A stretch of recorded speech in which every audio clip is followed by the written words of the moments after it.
Maraming salamat. Maraming salamat din. Ayun. Ay nako. Ano ba ang medyo napatagal tayo sa pila doon, gawa ng maraming nakapila.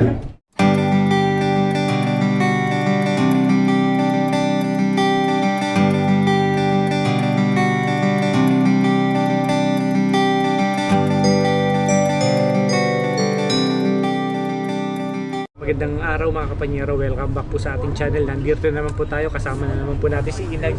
Tuloy-tuloy lang ang ating pamamasyal kahit na napakalamig rito mga kapanyero. Ito tuloy-tuloy lang, kaya nandito kami sa Tim Hortons para magkape.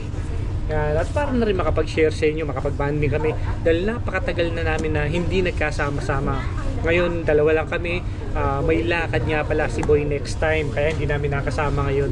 Yung mga oras na ito mga kapanyero, traffic ngayon dito sa area namin dito, kaya naisipan namin magkape. Magpapalipas kami ng traffic dahil uwian na ngayon ng mga tao rito, yung mga may pasok ng Sabado. Ang hirap din, di ba mga kapanyero, pagka may snow nga, yun, nababanggit namin sa inyo na mahirap din pagka may snow rito. Tsaka dito mga kapanyero, kung makikita nyo, ang mga magkakagrupo dito, mga may edad na sa lugar na to. Dahil nga ito yung mga tambayan talaga ng mga senior Tim Hortons, mga nagkakape rin sila. Ito yung mga tambayan talaga. Ayan, si Inags, may dala na ating kape. Maraming salamat. Maraming salamat din. Ayun. Ay nako. Ano ba ang medyo napatagal tayo sa pila doon, gawa ng maraming nakapila. Siyempre prioritize nila ang drive-thru. Oh. Ano bang Salamat. Ang init. siyempre kape in order mo.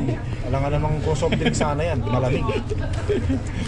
Ang makakapawi ng lamig Siyempre naman. sa ating kapaligiran. Balita. Ito. Okay din tong lakad natin na to sa Kinjo eh, no? Ay, sa King Joe, ayos. At Siyempre. least nakumpleto tayo, di ba? May mga nagtatanong nga pala kung ano ba, kung may mga tayo. Tatanong ako ng mga iba na may bonus raw pa tayo rito. Saan? Dito sa Canada.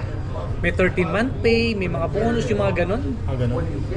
Sabi, dito wala naman 13-month pay dito. Wala naman tayo natatanggap, pero bonus meron. Sa Pilipinas kasi merong 13-month pay, automatic yan. Automatic yan. Pero dito sa Canada walang 13-month pay. Walang 13-month pay. Kaiba naman ang Pilipinas sa Canada. Kaya syempre, siguro yung mga iba na nagtatanong na kung paano swelduhan dito, ganun. Pero pero dito sa Canada, meron tinatawag na 2 weeks na bakasyon ka pero bayad ka. Kasi nung nagtrabaho ako sa food counter attendant, parang pagbabakasyonin ka ng 2 linggo with pay. Alam ko ganon. Pero sa atin, sa warehouse, paano? Sa atin naman, Isang buwan tayo di ba? di bayad ka nun. Bayad ka ng isang buwan. Pero Depende kasi sa depende sa pinagkatrabahuhan, sa mga benefits ng pinagkatrabahuhan. ganun. Kasi sa company namin, malaking company, maganda yung benefits. Ay kumpara natin sa mga food counter lang, yung mga food counter, wag naman natin ilang, kumbaga sa Tim Hortons, CMW, McDonald's, Service crew kung tawag Service sa atin. crew, ganyan. Oo. Medyo limitado yung mga benefits nila. Tapos ano pa yun, iba pa yung call sick, Iba pa yung call sick ng yung personal call sick, ganun. 1 week ang natin, ang allowed sa atin. Tsaka marami pang mga bonuses. Katulad pag year end, di ba? Kaya mas sa company kasi natin, mas maganda pag konti lang yung mga damages. Kasi pagka konti ang mga damages, mas malaki yung profit sharing na makukuha natin yearly. Kumbaga, yun yung pinaka-bonus namin dito, yung profit sharing na tinatawag. Pero ikaw ba yung profit sharing mo, saan mo nilalagay? Wini-withdraw mo ba cash? Hindi ako nagwi-withdraw ng cash. Bali, yun yung para sa retirement. Yun lang yung ipon naman namin. Ganun. Pero mamimili ka sa profit sharing natin, mamimili ka kung gusto mong i-cash na at the end of the year or i-save mo sa para DPSP. sa future DPSP Or RRSP. RRSP, pwede yun. Mas malaki. Mas malaki. Tapos hindi lang yun. Yung call sick mo, pagka hindi mo ginamit, Pwede i-cash out. pwede mo siyang pabayaran. O kakash Or, out. Roll. pwede mo siyang Roll. O ano ba tawag? idagdag next year. Halimbawa, every year nagkakaroon ka ng 5 days na Sick call. call sick. O call sick. So pagka hindi mo nagamit yung 5 araw na call sick na yung taon na to, next year bibigyan ka uli ng another 5 days plus yung 5 days na hindi mo nagamit na yung taon. So meron ka ng 10 araw.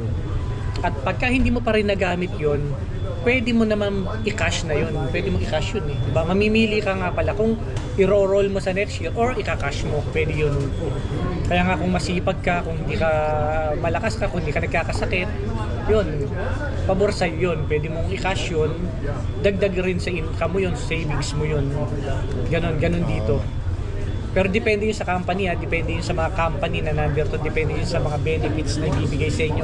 Ganun lang, na-share lang namin yung mga benefits na nakukuha namin sa company namin.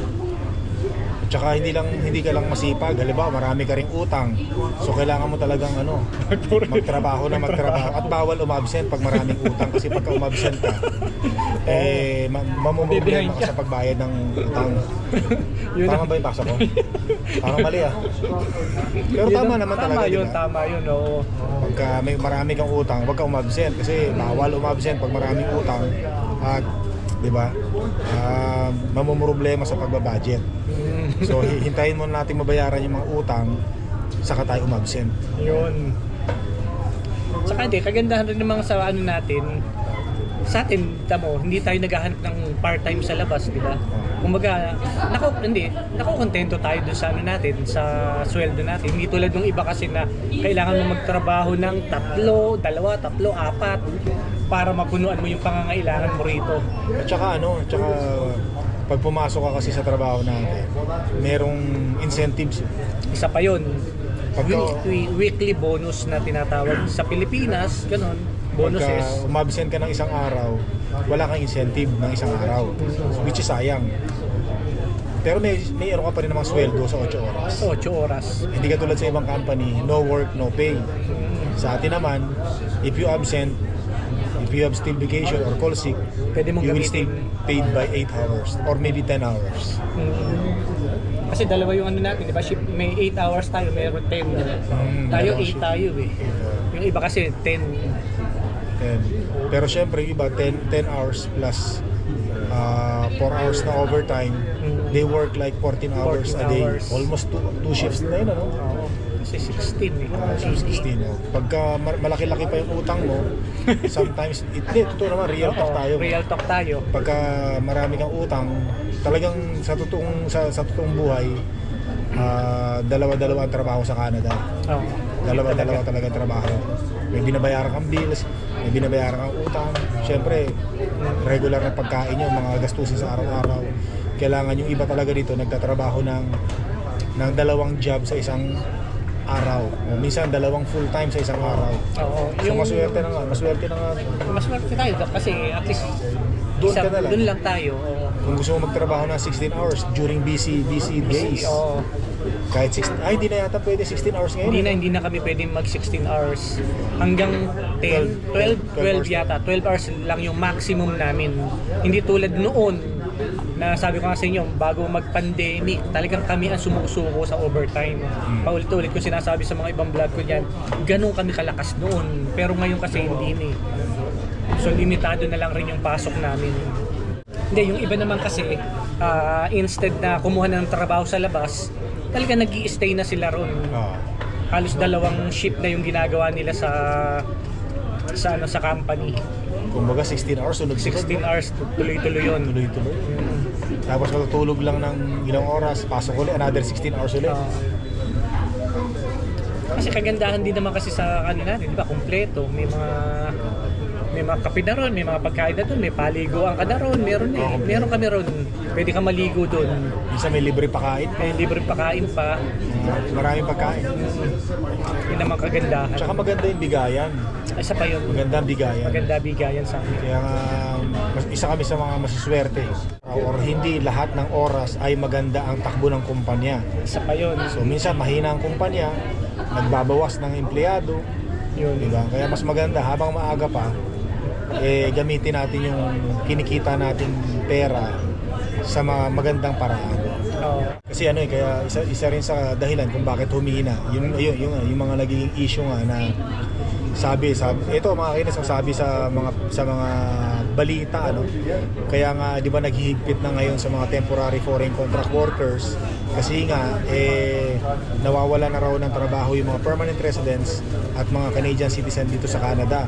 Kaya kung nababalitaan nyo, yung mga temporary foreign contract workers ay hinihigpitan ang pagpasok dito sa Canada kasi nga nawawalan na raw ng trabaho yung mga nakatira rito. Hindi lang yung mga papasok rito, kundi yung mga nandito na rin mismo, hindi na rin nire-renew yung mga visa nila. Kaya nga ang daming contract worker na umuwi, na napapauwi. Wala daw, totoo yun. Kaya nga, kung halimbawa, contract worker kayo, pilitin nyo talaga na mai-apply nyo kagad ng permanent residency. Yun yung pinaka. Yung iba naman kasi pinipili talaga nilang i-apply, kaya lang ang problema mahirap. Talagang pinahirapan na ng gobyerno ng Canada na hindi na ganun kadali. So makakalusot ka man sa butas na ng karayom.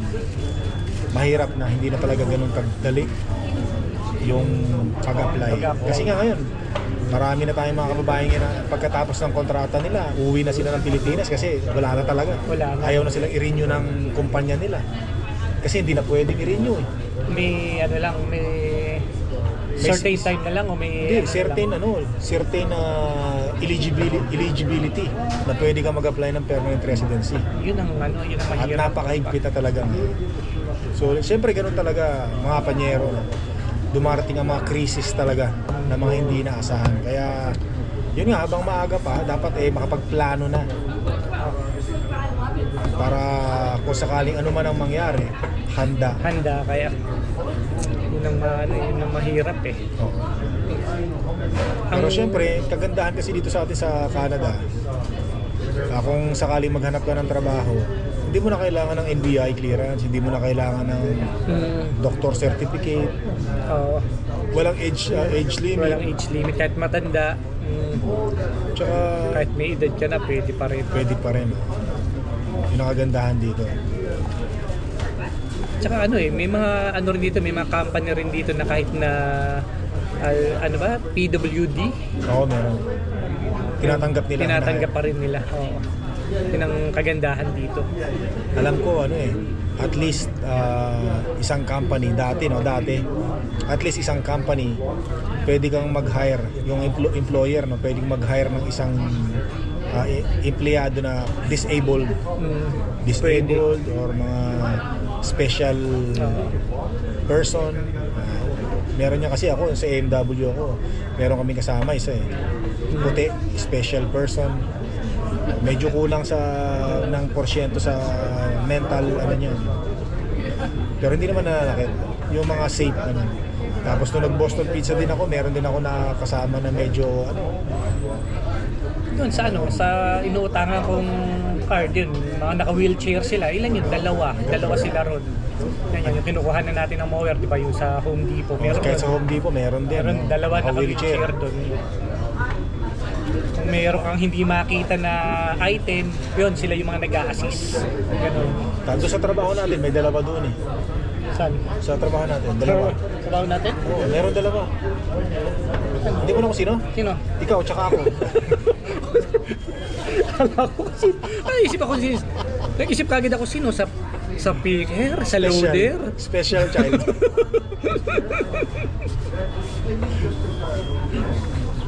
Ganun ang sistema rito sa Canada. Ganda pa rin. Maganda,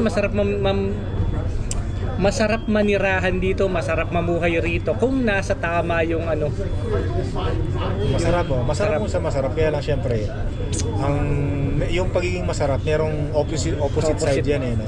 So dito sa Canada makukuha mo lahat ng gusto mo, maranasan mo yung sarap ng buhay, pero yung the other side naman isa malungkot dito, especially pagka ganitong winter. Kaya malakas ang rito yung depression. Malakas ang depression rito porsyento ng depression malakas. Pasko malungkot, yan. Kaya yung Wala, mga, parang wala tayong Pasko ngayon, no? ay, ano, hindi mo nga mararamdaman ng Pasko rito sa Canada. Oo. Kaya masarap pag Pasko talaga sa Pilipinas. Sa Pilipinas. Feel na feel mo talaga. Kaya dito, wala lang. Ordinaryong Pasko lang. Wala lang. Ordinary. Dito, May pasok pa tayo ha, ng 25. Day off ako nun eh. Day off ka nun, buti ka pa. Yun ang Kami kagandahan meron. doon.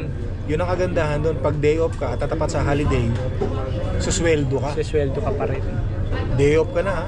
Tapos sa bahay ka lang, susweldo ka. Oo, ganun. Tapos si Panyero, nandun sa Nagtatrabaho. trabaho, nagtatrabaho. Kita mo nga naman. Yun ang kagandahan. Yun ang no? kagandahan. Sa mga kumpanyang magaganda at malalaki. Sulit-sulit yung pagod. Oo. Pero ano, sa pagpasok naman sa mga ganyang company, syempre yung kakayahan mo rin kasi tulad sa company namin, in and out ang tao. Kumbaga, meron din namang mga tao na nakapasok na ron pero umaalis kasi hindi kaya yung trabaho. Ganun din, mabigat din kasi, physical din kasi ang trabaho namin sa loob. Tsaka maganda kasi dito sa Canada, kung gaano kabigat ang trabaho mo, kung gaano kadumi ang trabaho mo, maganda ang pasweldo. Oo, yun naman. Diba? Oo. Pero syempre, kung gusto mong maging magaan ang trabaho mo, tapos maganda yung pasweldo sa'yo, kailangan mo mag-aral ng, halimbawa, nursing, engineer, mechanics, yan. Oo. Maganda yan. Yung mga chemical engineer yan. O, ano yan? Kung chemical engineer rin kayo, mechanical engineer kayo, yan, sa Fort Mac, di ba? Mga oil. Kaya lang, yan, mga mag-aaral ka talaga nun. Mag-aaral ka. Kahit naman graduate ka sa Pilipinas, kailangan mo pa rin mag-aral dito. Wala yata akong nabalitaan na Meron. hindi- Yung iba, merong iba na kung ano yung naging career nila sa Pilipinas, pagdating nila rito, Yun na sinuwerte kaagad. sila, yun na kaagad yung yun naging na- ano nila. hindi na sila nag-aaral. Hindi na, yun na yun. Yun na. Pero Ayun. 1 in a million Yun na nga, nangyari. yun nga lang.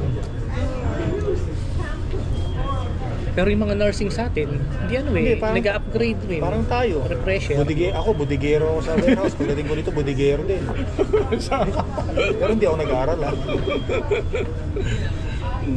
Ito, pag-uusapan lang kung ano yung mga kaganapan namin dito, kung ano yung mga nangyayari dito, kung ano yung talagang sitwasyon namin dito. Kasi marami rin ng mga nagtatanong, lalo pa yung mga gustong-gustong pumunta rito. Siyempre, expectin nyo na yung ganitong klima. Kung lamigin kayo, talagang hindi Tsaka, hindi Alberta ang lugar nyo. tsaka kumbaga, expect nyo na yung rito sa Canada. Yung the worst. Especially kaya nga nagbablog kami para parating sa inyo. Hindi kayo mabigla. Oo. Yung lamig, malungkot. Napakalungkot dito. Tapos sa trabaho ng trabaho, yan. Kung ang hanap talaga natin ay trabaho lang ng trabaho, nandito yun. Nandito kayo. Trabaho ka ng trabaho. Maganda yan, okay yan sa mga temporary foreign contract worker, yung hindi pa kasama yung family. Ito yung time para magtrabaho. Yung sasamantalahin yung pagiging isang temporary foreign contract worker. Talagang ipon ka lang ng ipon. Ipon ka lang ng ipon. Trabaho, ipon. Ganun lang. Kasi syempre, pagkasama mo na yung family mo rito, Hati na. hati na yan, Pero depende pa rin kasi yung iba, kahit nandito na yung family, doon na rin natutulog sa trabaho. Dahil Pero- kailangan nila. Yun ang dahil kailangan. Kasi nga, pero kasama mo na yung family mo. Kasama yung family Kaya nga mo. mas maganda yung advantage ng hindi mo pa kasama yung family mo rito as a temporary foreign contract worker. Kahit magtrabaho ka ng magtrabaho, ang iniisip mo lang, sarili mo lang. Oo, yun. Hindi mo kasama ang family mo, kaya samantalahin mo na yan. Pero syempre, pag yung family mo nandito na, kailangan mo balance.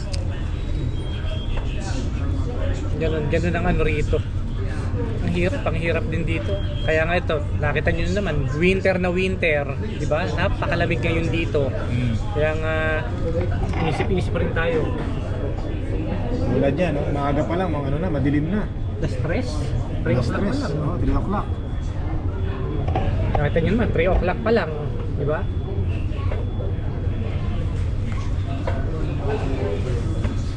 At least ikaw, pauwi ka na ng di ba? Uwi ka na ng Pilipinas. At least Naka-broadcast, naka-vlog ka na, di ba? Pauwi ka na. O yan, di ba?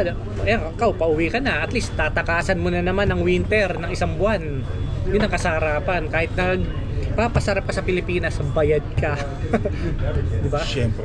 Ano sabi mo? Bastos ka naman. Bayad. Bayad. Ano ba sabi ko? Maririnig ko iba eh. Hihira ka talaga. Letter B, A, W. Bayad.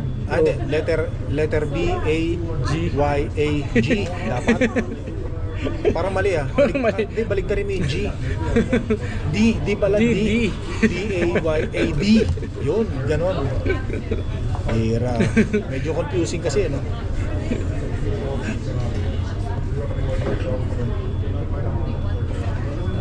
Oh. Sa'yo, kung tatanungin kita, yung swelduhan na bi-weekly, tsaka weekly, na nangyari sa atin ngayon, ano ang gusto mo? Kasi nga pala, no? Di ba, mga kapanyero, mga kainag, di ba, nag-iba kami ng swelduhan. Dating bi-weekly, ngayon weekly. Oh, para sa'yo, ano ang, kasi karamihan dito bi-weekly eh. Bigla tayo naging weekly. Para sa'yo, ano? Sa akin, napansin ko, mas okay ang weekly.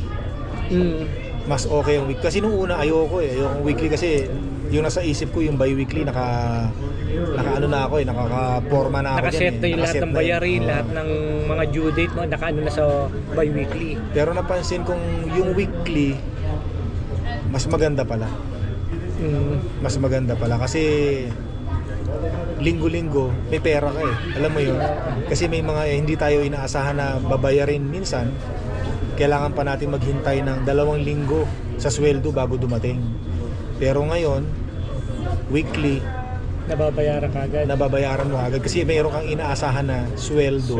Weekly. Halimbawa emergency, hindi mo na talaga kailangan mahintay. Meron ka na pambayad. Tapos minsan, especially dun sa mga paycheck to paycheck. Halimbawa, magkasweldo, lusaw ka agad, no? Ikakaltas na lahat ng mga bayarin. Tapos yung bills na kailangan mong bayaran or kakaltasin si auto deposit, auto debit pala. Kakaltasan ka na next week. Ang sweldo mo next week pa.